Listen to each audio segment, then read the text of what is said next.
कैला। आज का नौजवान का गया पता, जा तारा परदेश बलमुआ घर में हमके छोड़ के, कहीं जाए से पहले खाला मुर्गा से रोटी बोहर के, मुर्गा से नाये कक्का से वो ठलाली से वो हमें बोला नहीं जाला, तब का कहिया चाटल जाला। लेग पीस मारे तो बड़का गुरु बोले श्री राम से कभी बार घबराई, खोज के लिया गई मुनरी हेराई।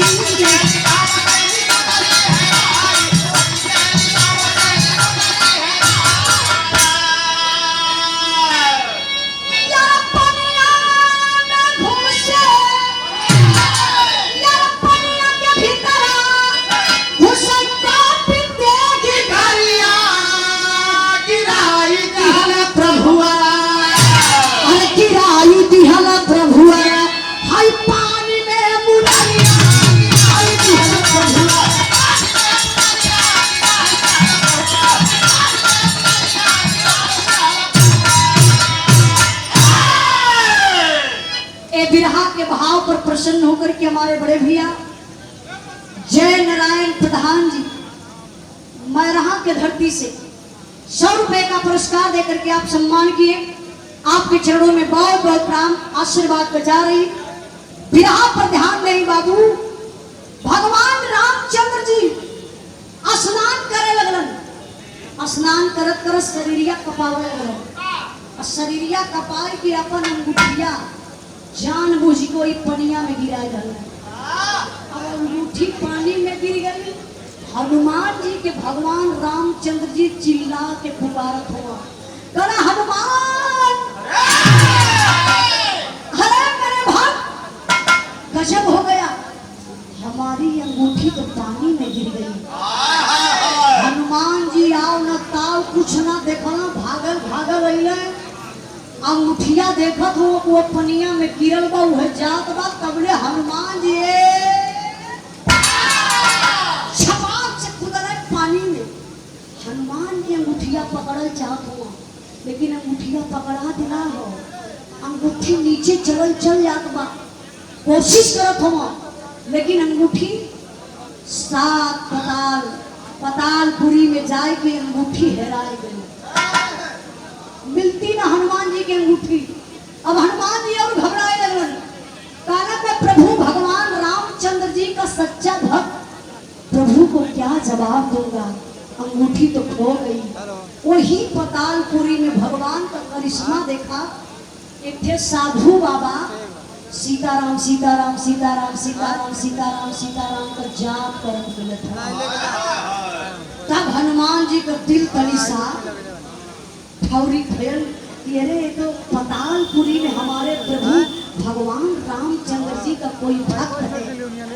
जाय के हनुमान जी वही साधु बाबा के पैर पे गिर गई, क्षमा करिए प्रभु जी, हम आपके भक्ति में थोड़ा व्यवधान डालत बानी, माफ करिए।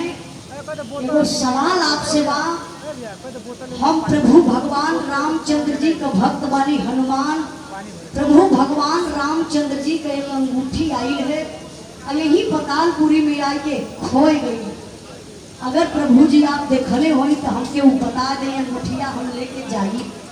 हनुमान जी का पाप साधु बाबा सुन के लगला हंसा, कहे कि बच्चा घबराइए मत, वो जो घड़ीला दिखाई दे रहा है ना, उसी घड़ीला के पास जाइए, उसी घड़ीला में हाथ डालेंगे, अंगूठी मिल जाएगी। हनुमान जी गईले बाबू वही घड़ीला के पास, वही घड़ीलवा में हथवा डलना है, और जब घड़ीलवा में हथवा डलना तब तक गजब हो गया। अच्छा गजब का हो था,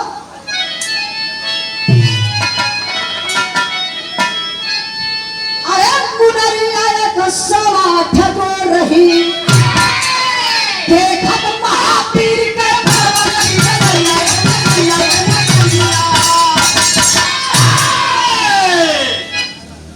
आलोक प्रताप यादव बड़े भैया जी की तरफ से 51 रुपए का पुरस्कार है विरहा के भाव पर।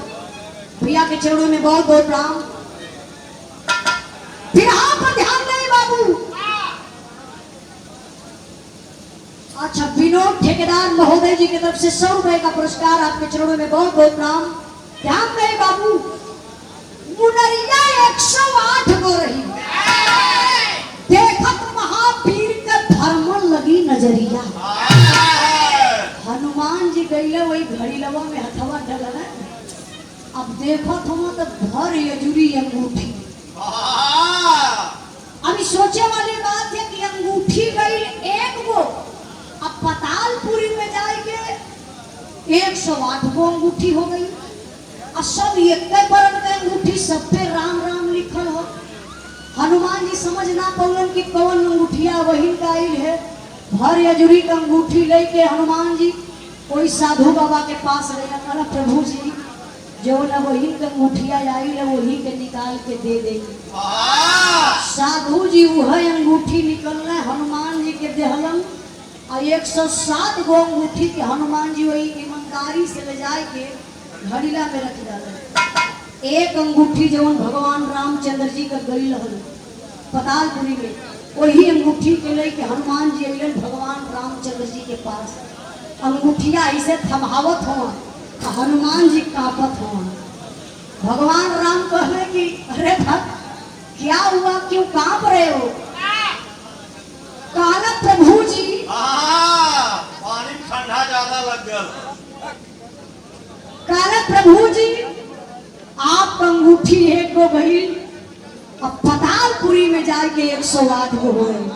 तब भगवान रामचंद्र जी हंसलन, हंस के कहलन का मास्टर साहब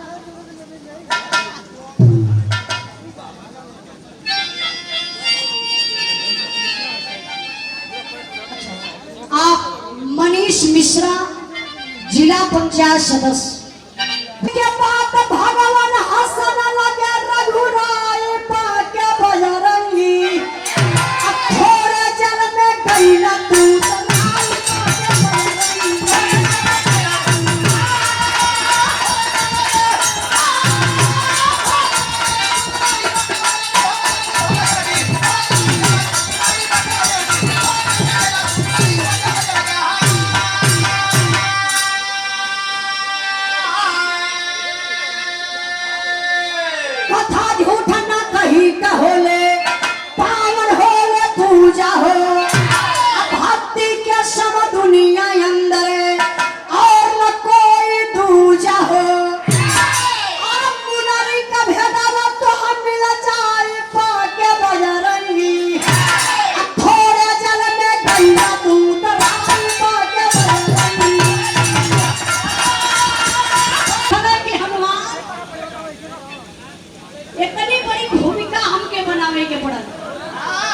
एक गो अंगूठी गई पतालपुरी में 108 गो अंगूठी हो गई।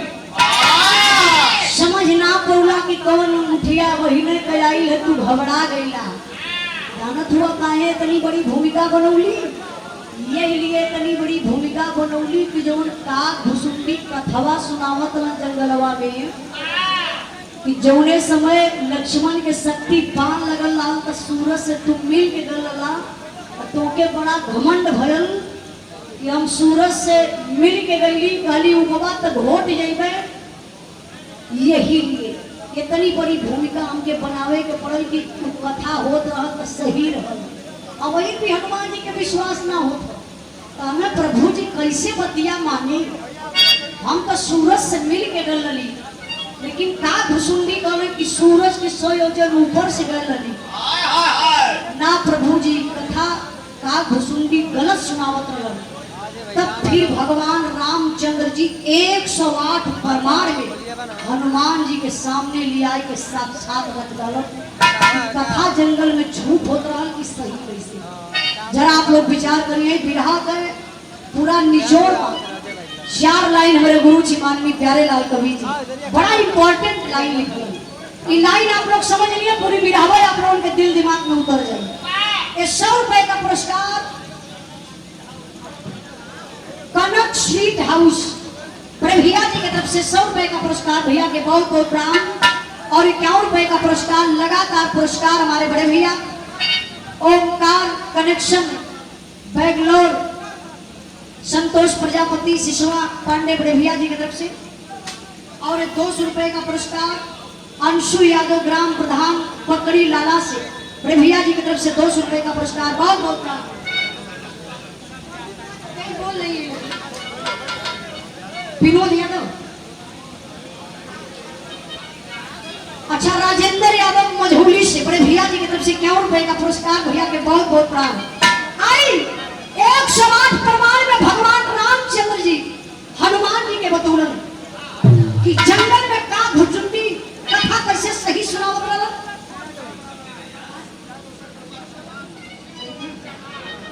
शिव कुमार चमार, द ग्रेट चमार, क्या बात है, पावन स्टार चमार। और बहुत भैया के प्रणाम। कहना है आइए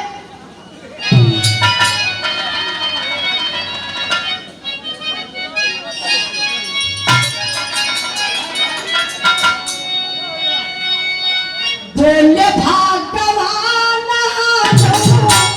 माना जी से बतिया भैया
रामचंद्र जी हनुमान जी से कहला कि हनुमान जी 108 पार धरती पर हम भगवान राम भैल बने।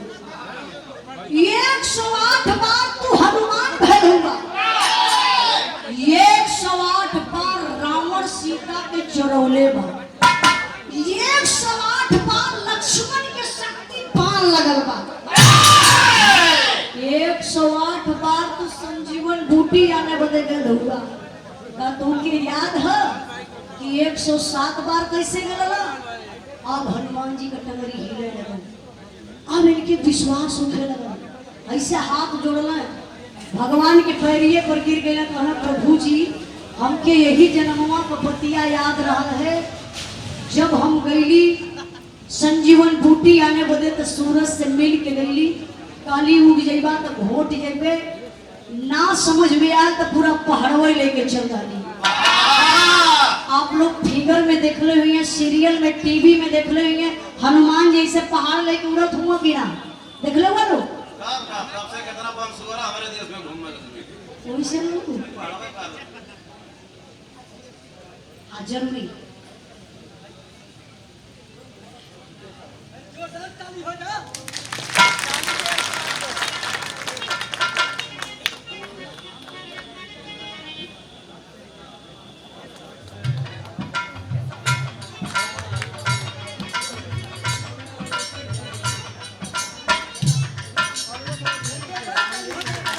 जोरदार ताली बजा के आप लोग माता जी का सम्मान करिए। यो जिगर है बा।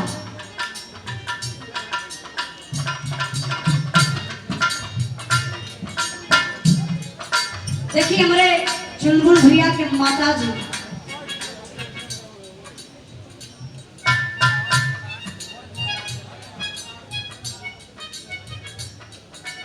राधा कृष्णा का एक प्रसाद और सुंदर एक माता रानी का चुनरी, नहीं राधा जी का चुनरी, राधा जी का चुनरी बरसाना में कबूजा मास्टर साहब। अरे भाई वह चुनरी बहुत बढ़िया बढ़िया समझा बढ़िया। देखिए मेरे चुलबुल भैया के माता जी हमारे माई की तरफ से ये चुनरी सुंदर पुष्पहार और ये 500 रुपए का पुरस्कार देके आप सम्मान के लिए एक बार आप लोग जोरदार ताली बजा के स्वागत सम्मान करें। हम लगल देवरिया में बैठे हुए हमने तो देवरिया के मरना एकदम लोग बीपीए के डाले रहना है। हाँ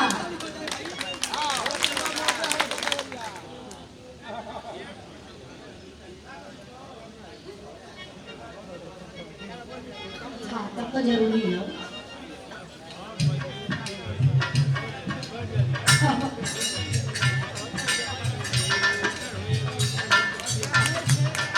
यही तो होता है बिहार के सुने वाले भैया बाबू। अब लगा था देवरिया में हुआ लोग हमके पता होगा। अबले तो एकदम ऐसा बुझात रहा कि घर से मार खा खा मेहरारू रहा होगा। ऐसा लगा ना क्या बात। भैया धीरे धीरे लोगों के कुछ आपका देवरिया वाले धीरे धीरे गर्म होने लगे।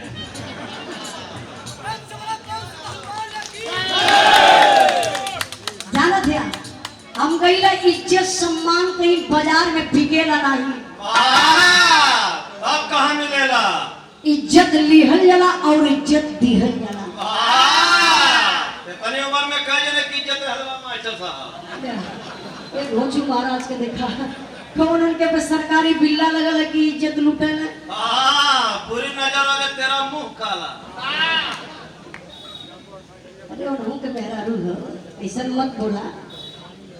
देखी कहने की इज्जत करेंगे इज्जत मिलेगा। इज्जत सम्मान कहीं बाजार में बिकेला नहीं। कदर करेंगे कदर मिलेगा। हमारे माता जी की तरफ से सुंदर पुष्पहार एक चुनरी और 500 रुपए का पुरस्कार देकर सम्मान के लिए माई के चरणों में बहुत बहुत प्रणाम आशीर्वाद बचा रही सब भाई लोगों के नमस्ते प्रणाम। आई बिरहा का आखिरी पॉइंट बताइए आप लोग समझे की कोशिश करिए। हम जानते हैं बिरहा के साथ क्या होता जैसे खूब बढ़िया का व्यंजन दाल चावल सब्जी पूरी सब कुछ बना के आपके आगे परोस गए। ऐसा ही कौरा उठावा जाता है थरीवा लेके खींचना। अब आपका दिल क्या कही बहुत मजा आए।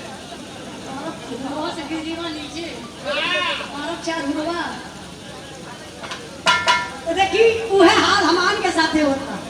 खूब बढ़िया से गावल जाता खूब बढ़िया से आप लोग सुनत हुआ जैसे ही मिजाज बनत हो तब लोग थरीवा खिंचा जाता।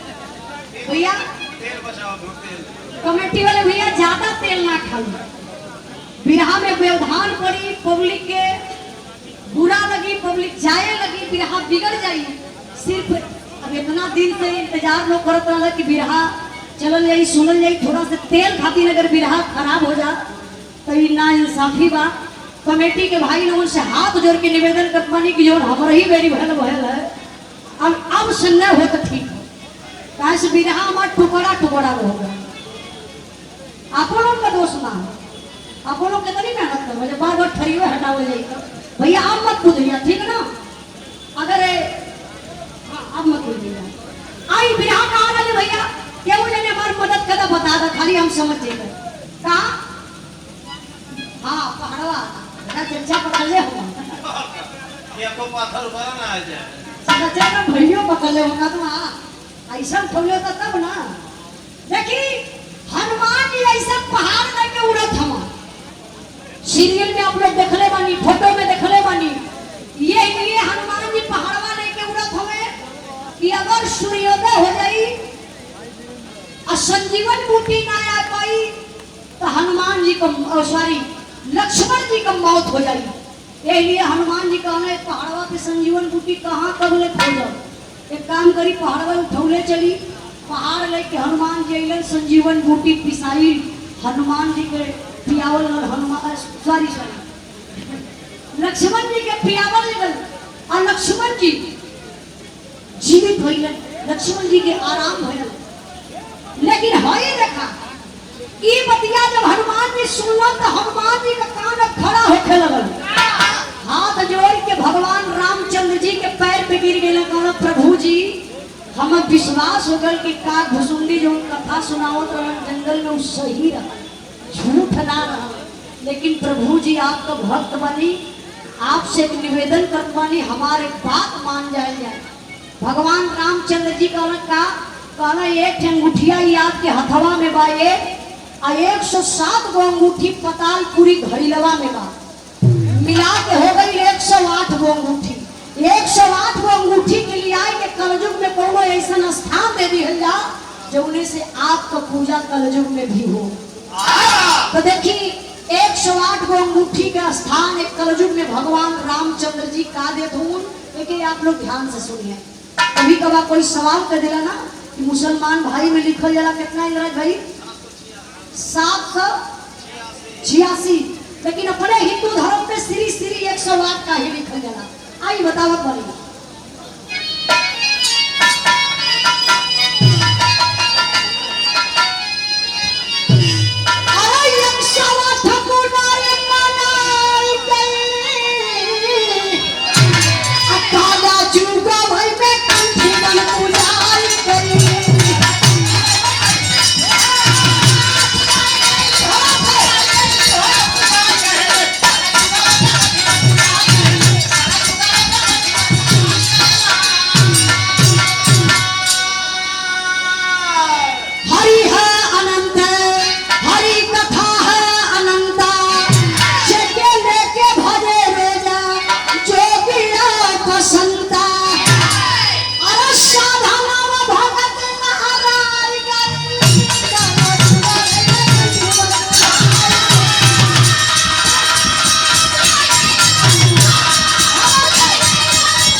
कलयुगवा में कंठी बन पूजाई गई। भगवान रामचंद्र जी 108 गो अंगूठी के एक कलयुग में स्थान रहलन। 108 गो दाना का माला बनौलन। अच्छा 108 गो दाना का माला आप लोग जानत हिया?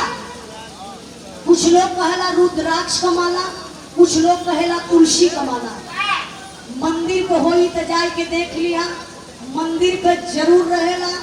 और इना के मंदिर होई पर घरे भी आप लोगों के माला होई। कुछ लोग गले में भी पहनेला। जगह कहा अपने हिंदू धर्म में भोर में स्नान करने के बाद जोगी संत पुजारी कोई 108 गो मलवा के लेके जाप करेला। अगर 107 गो दाना का माला बा तो नकली बा, वो भगवान को असली भक्ति ना हो सकेले। 109 गो दाना का माला बा तो वो नकली बा। जेकरे घरे होई जाए के गिन लिहा, नहीं तो मंदिर पर जरूर होई जाए के गिन लिहा।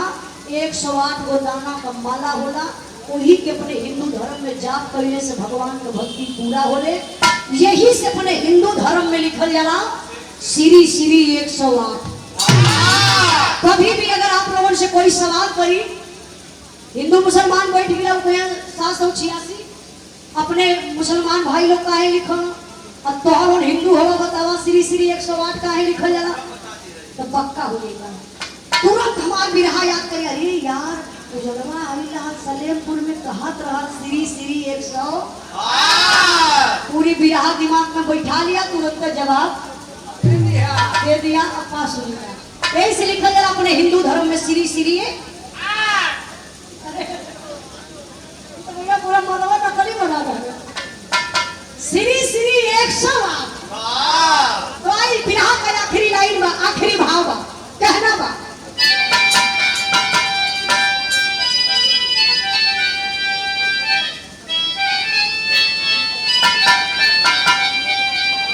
गुरु बिहारी गुरुगणेश गुरु रामलाल गुणकारी स्वर्गदय चंद्रिका